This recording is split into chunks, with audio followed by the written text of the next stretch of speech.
Hello friends, मैं हूं विकास sir. आपका बहुत बहुत स्वागत है हमारे यूट्यूब चैनल ओमेगा क्लास में। तो आज की वीडियो में बात करने वाला है कोऑर्डिनेट ज्योमेट्री यानी निर्देशांक ज्यामिति। मैंने पिछले वीडियो में बताया था कि ट्रिग्नोमेट्री चैप्टर 8.8 से लेकर 8.4 तक आपको एंड हो चुका है। बेस्ट कंसेप्ट का सॉल्यूशन दे दिया है। अगर आप ट्रिग्नोमेट्री चैप्टर का देखना चाहते हैं तो वीडियो को प्ले लिस्ट में जाकर देखिए, जिसका नाम है 10th ट्रिग्नोमेट्री के नाम से प्ले लिस्ट बना हुआ है। उसमें आप जाकर टोटल वीडियो आप देख सकते हैं बेस्ट कंसेप्ट के साथ। तो आज से मैं स्टार्ट करने वाला है coordinate geometry class 10 NCERT mathematics. ठीक है, तो सबसे पहले आपको कंसेप्ट दिया जाएगा कि निर्देशांक ज्योमेट्री क्या होता है, इसमें किस तरह के क्वेश्चन बनते हैं, किस तरह के फॉर्मूले बनते हैं, इसके बारे में पहले स्टडी करेंगे, कंसेप्ट लेंगे। तब इसके बाद हम आपको चैप्टर वाइज सॉल्यूशन देंगे, क्वेश्चन वाइज सॉल्यूशन देंगे। तो अगर आप चैनल पर नए हैं तो चैनल को सब्सक्राइब कर लेंगे और बेल आइकन को प्रेस कर लेंगे, ताकि इसी तरह का वीडियो, इसी तरह का नोटिफिकेशन आपके मोबाइल पर जाता रहेगा। चलिए, सबसे पहले हम जानते हैं कि निर्देशांक ज्यामिति होता क्या है। क्या बात कर रहे हैं? निर्देशांक ज्यामिति। निर्देशांक ज्यामिति कोऑर्डिनेट ज्योमेट्री। कोऑर्डिनेट ज्योमेट्री यानी इसका नाम क्या है? निर्देशांक ज्यामिति कोऑर्डिनेट ज्योमेट्री। यानी ये कोऑर्डिनेट ज्योमेट्री क्या है? गणित की एक शाखा है। गणित की एक शाखा है जिसमें विभिन्न प्रकार की आकृतियों का अध्ययन, विभिन्न प्रकार की आकृति मतलब त्रिभुज, चतुर्भुज, समांतर चतुर्भुज, समचतुर्भुज का अध्ययन जो है बीज गणितीय माध्यम से किया जाता है। निर्देशांक ज्यामिति गणित विज्ञान क्या है? एक ऐसी शाखा है जिसके अंतर्गत विभिन्न प्रकार की आकृति मतलब कि समतल में स्थित आकृति जैसे त्रिभुज, चतुर्भुज, आयत, समचतुर्भुज, इस तरह के आकृतियों का अध्ययन किसके माध्यम से किया जाता है? बीज गणितीय माध्यम से किया जाता है। इसी का नाम क्या है? निर्देशांक ज्यामिति। क्या नाम है?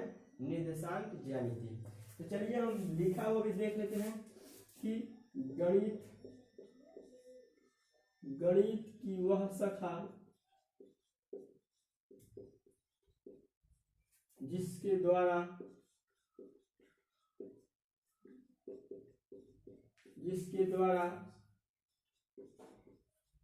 विभिन्न प्रकार की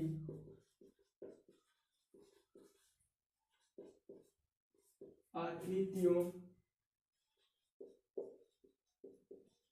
का अध्ययन, ठीक है, बीजगणितीय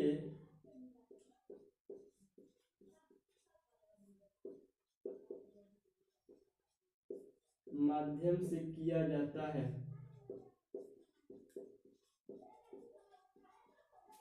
निर्देशांक ज्यामिति कहलाता है।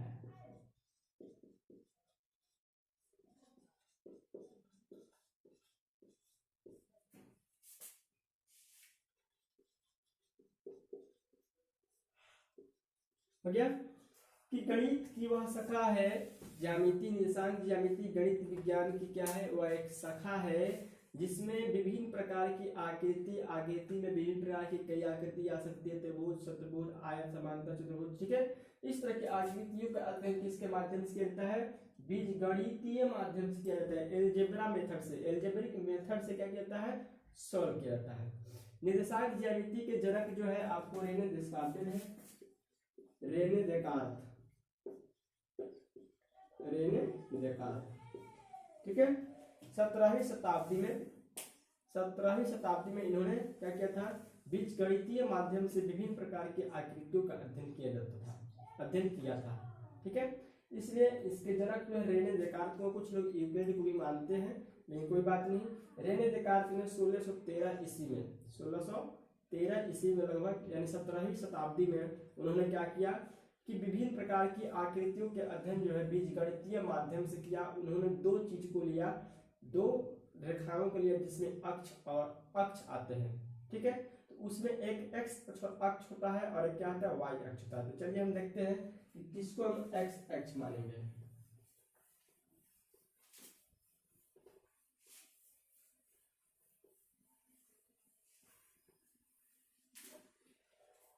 जैसे मान लिया कि हमने एक लाइन लिया, ठीक है, ये हमारा वाई अक्ष है। वाई डैश, इसको हम कहते हैं ऊर्ध्वाधर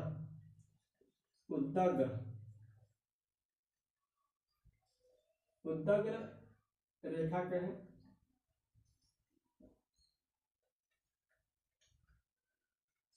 रेखा,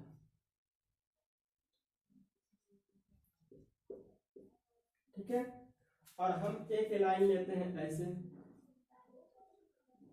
इसको कहते हैं एक्स एक्स डैश,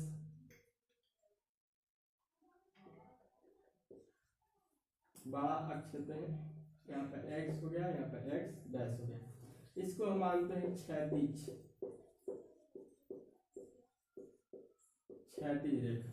ठीक है, यानी कि जो खड़ा है, जो परपेंडिकुलर जैसा है, उसको हमने क्या माना वर्टिकल, और जो इस तरह का है उसको माना हॉरिजॉन्टल। यानी एक वर्टिकल लाइन है, एक क्या है हॉरिजॉन्टल लाइन है, एक उदग्र है, तो एक क्या है क्षैतिज है। तो जब इन दोनों को हमने क्या किया, आपस में टकरा दिया, इसको ला के से टकरा दिया, तो क्या बनेगा, ऐसे बनेगा, ऐसे बनेगा, तो बनेगा X X dash Y Y dash.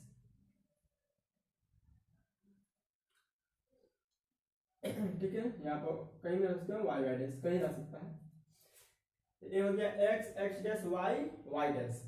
अब चूंकि इन दोनों को हमने क्या कहा, ये आपका एक्स एक्सिस था, ये है वाई एक्सिस। अब इन दोनों एक दूसरे से क्या किया, क्रॉस किया, एक दूसरे से टकरा दिया गया, तो एक पॉइंट पर कट गया, एक पॉइंट पर कट गया। इस पॉइंट का नाम क्या है, मूल बिंदु। क्या है, मूल बिंदु, ओरिजिन, जिसका निर्देशांक क्या होता है 0,0। यानी जिस पॉइंट पर ये दोनों लाइन काटती है उसका नाम क्या है, ओरिजिन मूल बिंदु, जिसका निर्देशांक कोऑर्डिनेट क्या होता है 0,0 होता है।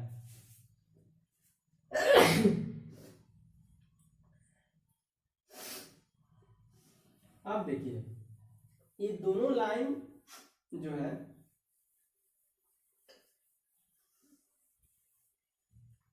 कि ये दोनों लाइन जैसे यहां पर x है y है, ये हो गया x x डैश, ये हो y डैश, ये आपका क्या हो गया मूल बिंदु। ठीक है, अब ये x एक्सिस y एक्सिस एक दूसरे को जब क्या करते काटते हैं, तो हम देखते हैं कि 4 स्पेस बना हुआ है, 4 तल बना हुआ है, 1 2 3 4, यानी कि 4 बराबर भागों में क्या हुआ है, बट गया है। तो 4 बराबर भागों में जो बटा हुआ है उसको हम क्या कहते हैं, चतुर्थांश कहते हैं। क्या कहते हैं, चतुर्थांश, यानी क्वाड्रेंट कहते हैं। क्या कहते हैं, चतुर्थांश, क्वाड्रेंट, चतुर्थांश।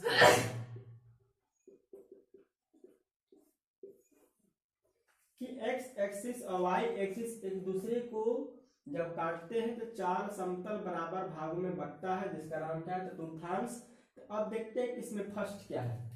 हमने देखा कि ए वाला क्या होता है, प्लस होता है, ए वाला भी क्या होता है, प्लस होता है, ए वाला क्या होता है, माइनस होता है, ए वाला भी क्या होता है, माइनस होता है। ठीक है, एक्सिस में तो ए प्लस है, तो एक लाइन से गया एक्स वाई, तो प्लस प्लस प्लस प्लस। ठीक है, पहले एक्स वाले को राइट किया है, बाद में वाई वाले को राइट किया है। इधर क्या है, एक्स में माइनस है, इधर क्या है वाई में प्लस, माइनस प्लस। इधर क्या है, एक्स में माइनस है, इधर वाई में क्या है, माइनस है, माइनस माइनस। इधर क्या है, एक्स में प्लस, इधर क्या है वाई में minus, plus plus minus minus, minus plus minus minus plus minus. ठीक है, तो यानी इसके 4 कोऑर्डिनेट हो गए, और 4 कोऑर्डिनेट का साइन हो गया, चिन्ह हो गया। अब इसको हम कहते हैं प्रथम चतुर्थांश। ठीक है, इसको कहते हैं द्वितीय चतुर्थांश, सेकेंड क्वाड्रेंट। इसको कहते हैं तृतीय चतुर्थांश, थर्ड क्वाड्रेंट। इसको कहते हैं चतुर्थ चतुर्थांश, फोर्थ क्वाड्रेंट। ठीक है, यानी कि हो गया फर्स्ट क्वाड्रेंट, सेकंड, थर्ड, क्या हो गया फोर्थ, यानी कि 4 क्वाड्रेंट हो गए। चारों क्वाड्रेंट का आप साइन याद कर लें। इसका आता है प्लस प्लस, सेकंड का क्या आता है माइनस प्लस, थर्ड का क्या आता है माइनस माइनस, और फोर्थ का क्या आता है प्लस माइनस। ये चारों क्वाड्रेंट का आपको साइन याद होना चाहिए। इस तरह के क्वेश्चन आपको ऑब्जेक्टिव पूछे जाते हैं साइन में। किस तरह के पूछे जाएंगे मैं अभी बताऊंगा। तो ये हो गया आपका क्या हो गया चतुर्थांश। चतुर्थांश को पाद भी कहते हैं, जैसे प्रथम पाद, द्वितीय पाद, तृतीय पाद और चतुर्थ पाद। ठीक है, तो ये रहे आपके क्वाड्रेंट।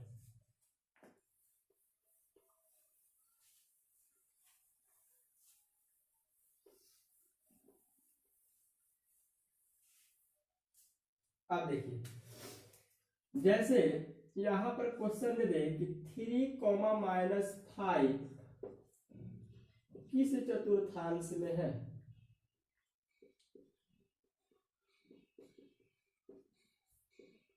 किस चतुर्थांश में है। ठीक है, तो यहां पर देखेंगे कि ये वाला क्या है प्लस और ये वाला क्या है माइनस। तो प्लस और माइनस जो साइन होता है वह कहाँ होता है, चतुर्थ में होता है। ठीक है, जैसे यहां पर पूछा -3, -5 किस चतुर्थांश में है।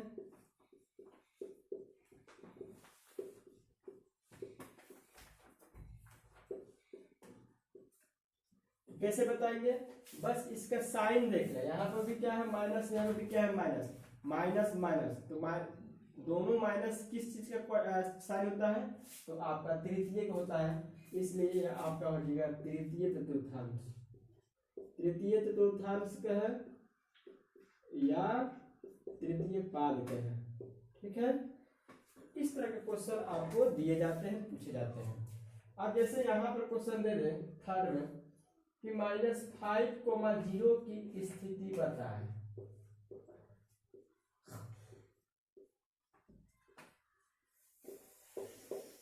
-5,0 की स्थिति बताएं। अब तो जीरो जो होता है, जीरो तो कहीं भी स्थित हो सकता है क्योंकि ये ओरिजिन का साइन है। ठीक है, तो हम क्या करेंगे, सिर्फ न्यूमेरिकल को देखेंगे। क्या करेंगे, न्यूमेरिकल को देखेंगे। तो ये न्यूमेरिकल में क्या है, एक्स है, इसलिए यह कहा जाएगा एक्स अक्ष पर जाएगा। किस अक्ष पर है, एक्स अक्ष पर है। वहीं आपसे पूछ दिया जाए कि 5,0 की स्थिति क्या है, छोड़िए, यहाँ पे 0,5 की स्थिति क्या है। तो जीरो को नहीं क्या देखना है, जीरो को इग्नोर कर देना है। जीरो तो कहीं हो सकता है, लेकिन हमको सिर्फ अंक को देखना है। तो 0,5, तो अंक किस पर है, 5 पर है, इसलिए कहा हो जाएगा वाई अक्ष पर है। यानी कि स्थिति इसकी पाद में नहीं है। जब भी निर्देशांक में, कोऑर्डिनेट में आपको जब जीरो दिया गया तो वह किसी पाद में नहीं आएगा। वह क्या आएगा, या तो एक्स एक्सिस पर आएगा, या तो वाई एक्सिस पर आएगा। अब प्लस में भी आ सकता है, माइनस में भी आ सकता है। तो प्लस वाला तो प्लस वाला एक्स पे जाएगा, माइनस वाला तो माइनस वाला एक्स पे जाएगा। ठीक है, ये रहा आपका प्लस एक्स माइनस एक्स।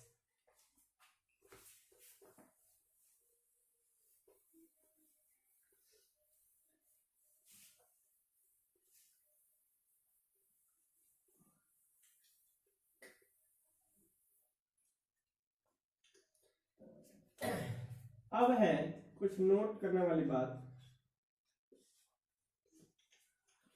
कि किसी बिंदु की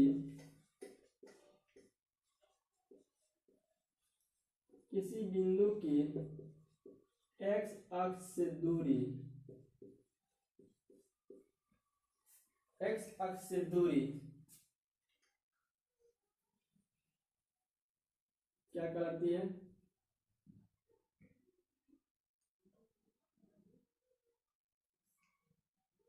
वाई निर्देशांक या कोटि कहलाती है।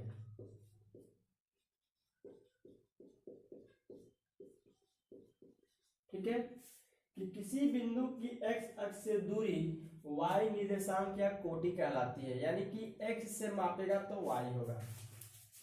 सेकंड में है किसी बिंदु की y अक्ष से दूरी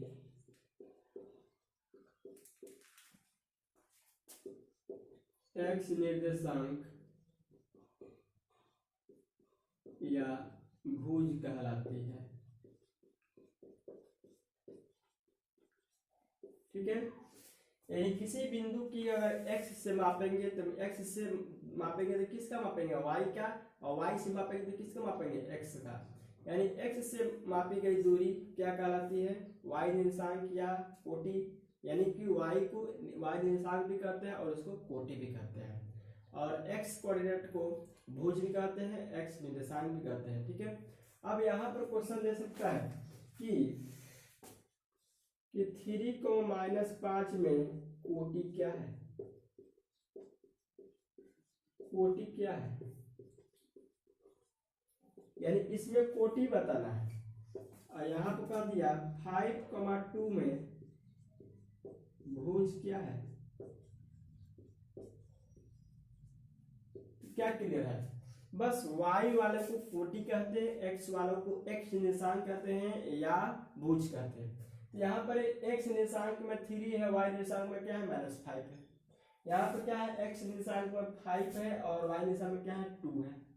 तो हमको क्या पूछ रहा है, कोटि। तो कोटि का मतलब क्या होता है, y निर्देशांक। तो यहाँ पर कोटि क्या हो जाएगा, -5, और यहाँ पर भुज क्या आ जाएगा, 5।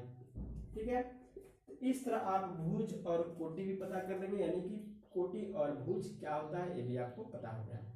अब नेक्स्ट वीडियो में हम लेके आएंगे कि दो बिंदुओं के बीच की दूरी को कैसे निकालेंगे।